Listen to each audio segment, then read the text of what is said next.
Hello and happy Monday. Welcome. I am Meredith. I am here with our message for the 18th of March, 2024. Thanks for joining me here on the channel. We're tuning into the energy atmosphere.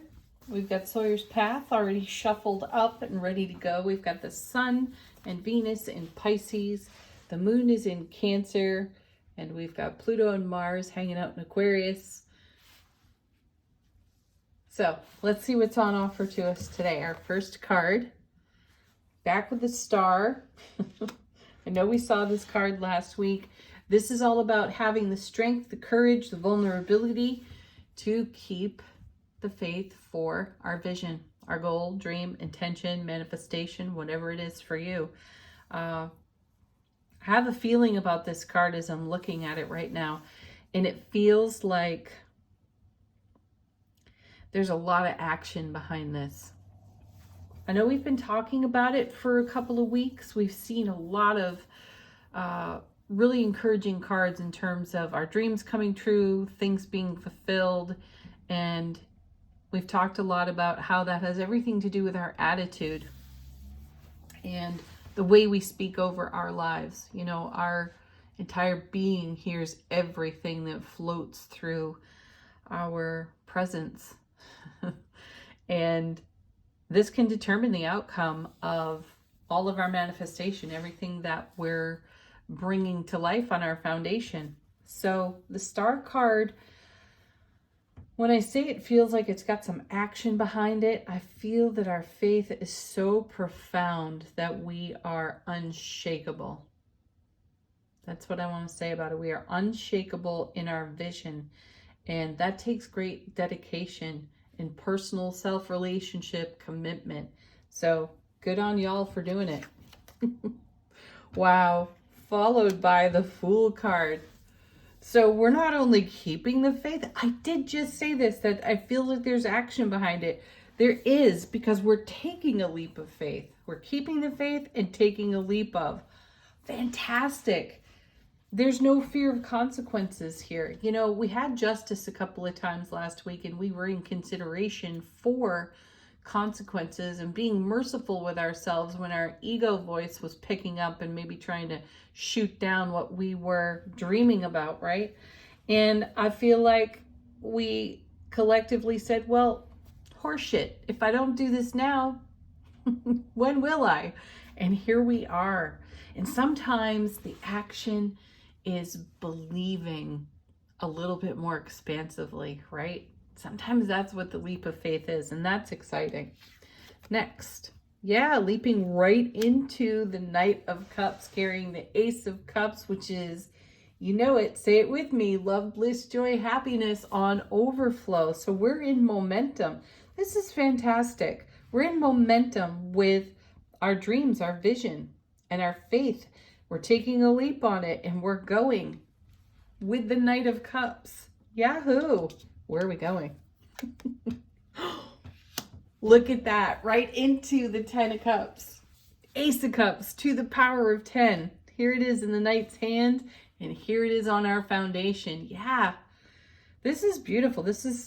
I hardly need to explain these cards to you. Final card.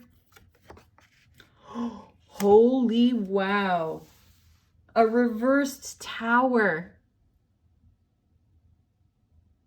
First of all, it is so rare, like extremely rare and uncommon to have a reverse card in any of my decks. I'm actually quite vigilant about that. I keep my cards all upright. And here's the Tower in reverse. And didn't I say we're feeling unshakable?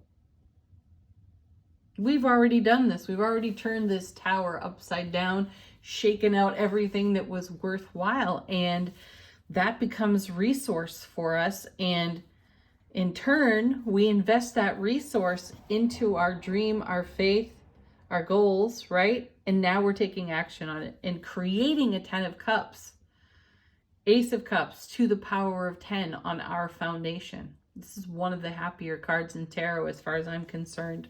Wow. This is like a green light reading, folks. Let's see what's on the bottom of the deck. How is the universe supporting us? High Priestess, engaging our intuitive gifts. So we're receiving information from our expanded awareness. So be very tuned into that because it's coming from behind the scenes. So that would mean not in necessarily obvious ways. It could be, signs and symbols as we go out into the world today and interact with people, circumstances, situations. There will be intuitive messages coming our way. Oh, and Judgment. Gosh, there's a lot of major arcana here on the table. And this is a card that's been around for a while. We're being called to pay attention to things that are lurking. I'm going to use the word lurking in our subconscious. That's part of our programming. And I know we talk about that a lot, and I get questions about it in emails. Thank you very much.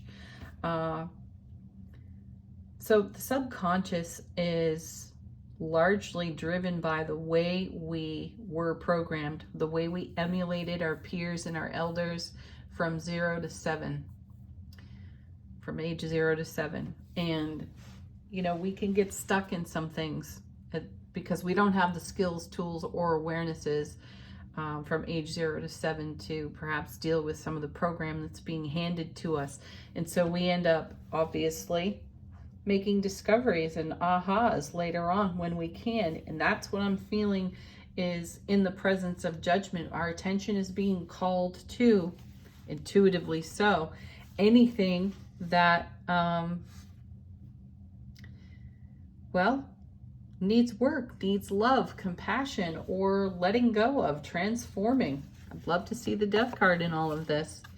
Well, we do have the Hermit, which is perfect because, as I say, the Hermit holds the lantern into the subconscious, right? Casts a light into the subconscious, and it's up to us to recognize what's there that either serves what we're witnessing here or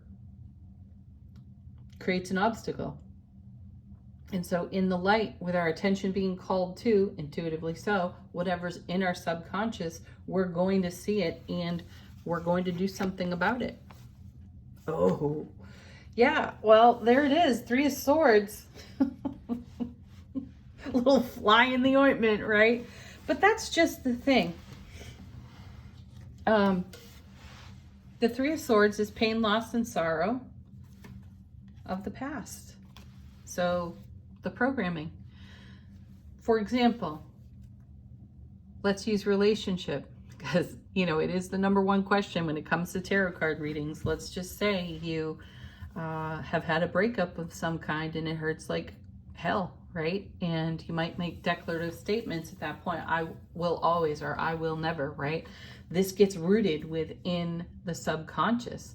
And here's the Hermit shining up a light and saying, look, you're hanging on to an always or a never when it comes to the way you invest in your now and your oncoming. So is that going to serve you? Is that going to bring you your 10 of Cups? Likely no. Is that going to bring your dreams to fulfillment? Get out of the way, because no.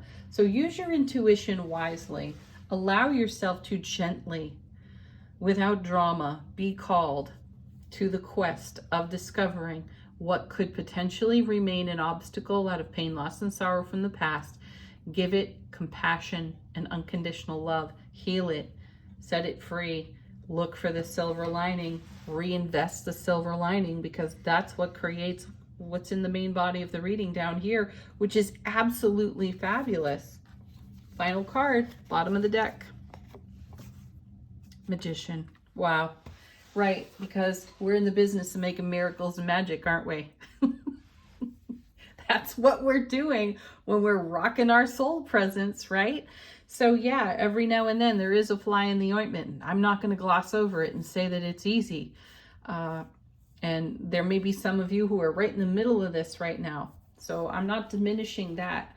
I do, though, encourage you to look to the light, Hermit's lantern, and allow yourself to be called by your intuition so that you can pay attention to what magic is in evolution right now and the miracle you are creating on your foundation star card and the leap of faith you're prepared to take to make this 10 of Cups come true. And you got to hop over some really ugly old stuff that was hiding in that tower, but you've done it many times over and you can continue to do it. You have the strength, the fortitude, and the endurance to do it. One more card, bottom of the deck. Look at that. There's Temperance. Divine alchemy is working on your behalf behind the scenes. Energies are being woven together that would not necessarily appear to go together at all. And that's how magic and miracles happen on the Magician card. Whoa, beauty of a message. Let's take a look at Angel Answers. Ask a question while I shuffle. That's unique and personal to you. First card flipping over is Success. And the next card is You're Ready. Yeah, you're ready.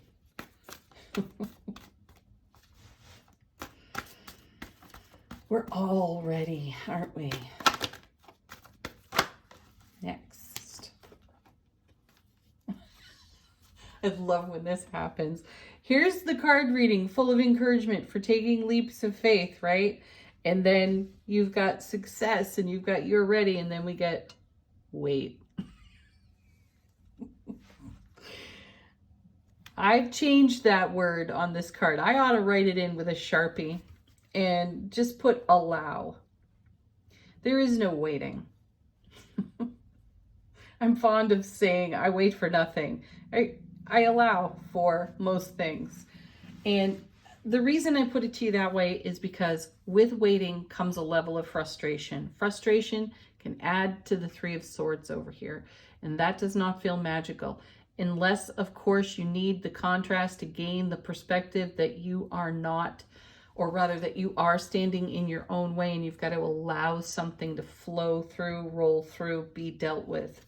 Just do it. And then allow all the goodness that comes from it. So you're ready for that. And you will be successful.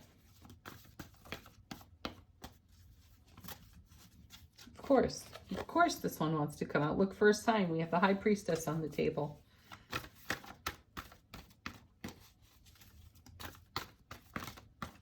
One more. Oh, yeah. There it is. Big, happy changes. Fantastic. We'll take them. We're making them. All right. Final word on the reading from angels and ancestors. How is our soulful presence informing our waking consciousness? What is it whispering to us today?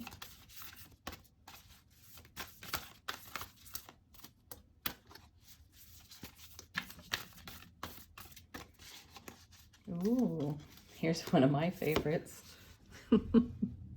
She-wolf. Unleash the wild within. That'll get you where you want to go. Have a beautiful Monday, everyone. Peace. Namaste.